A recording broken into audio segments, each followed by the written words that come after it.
Arabia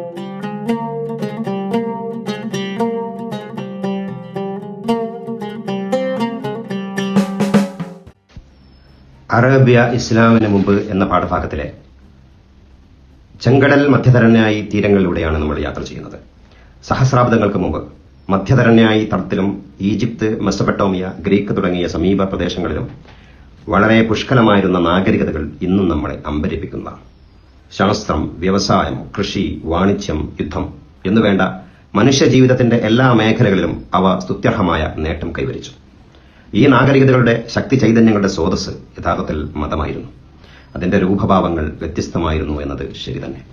ഒറീസൈസ്, ISIS, Horace പുരാണങ്ങളിൽ പ്രകടമാകുന്നത് പ്രകാരം ഒരു കാലഘട്ടത്തിൽ അത് ജീവിതത്തിന്റെ അവിഭക്തമായ പുനരുത്ഥാനം, തലമുറകളിലൂടെയുള്ള ജീവിത ശാസ്ത്രീകത്വം എന്നീ ഈജിപ്ത്യൻ ത്രിയേകത്വ സിദ്ധാന്തത്തിൽ അധിഷ്ഠിതമായിരുന്നു.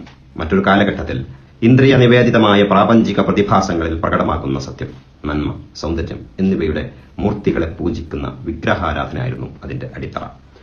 പിന്നീട് അധപ്പതനത്തിന്റെയും ശൈഥില്യത്തിന്റെയും കാലഘട്ടം പ്രസ്തുത മൂർത്തി സങ്കല്പങ്ങളെ സഭ്യേതരമായ ഒരു പതനത്തോളം എത്തിക്കുകയുണ്ടായി.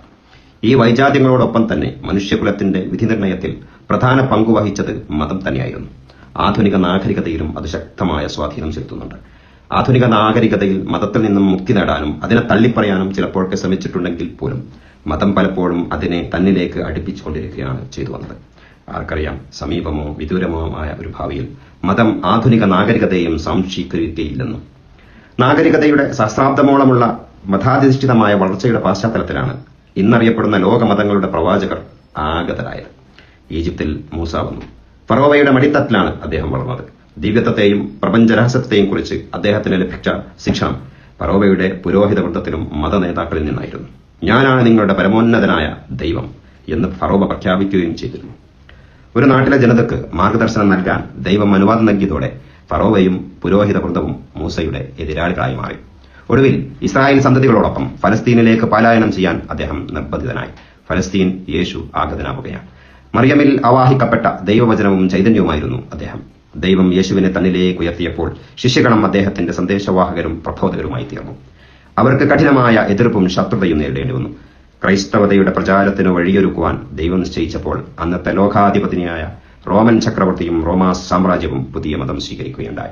തുടർന്ന് ഈജിപ്തിലും സിറിയയിലും ഗ്രീസിലും അത് വ്യാപിക്കുകയുണ്ടായി. ഈജിപ്തിൽ നിന്ന് അത് അബ്സീനിയയിലേക്ക് കടന്നു. അതിന്റെ വ്യാപനം നൂറ്റാണ്ടുകളോളം തുടർന്നു. റോമാ സാമ്രാജ്യത്തിന്റെ സൗഹൃദമോ സംരക്ഷണമോ ആഗ്രഹിച്ചവരെല്ലാം പുതിയ മതത്തിൽ അണിചേർന്നു. അടുത്ത അധ്യായം ക്രൈസ്തവ വിഭാഗങ്ങൾ.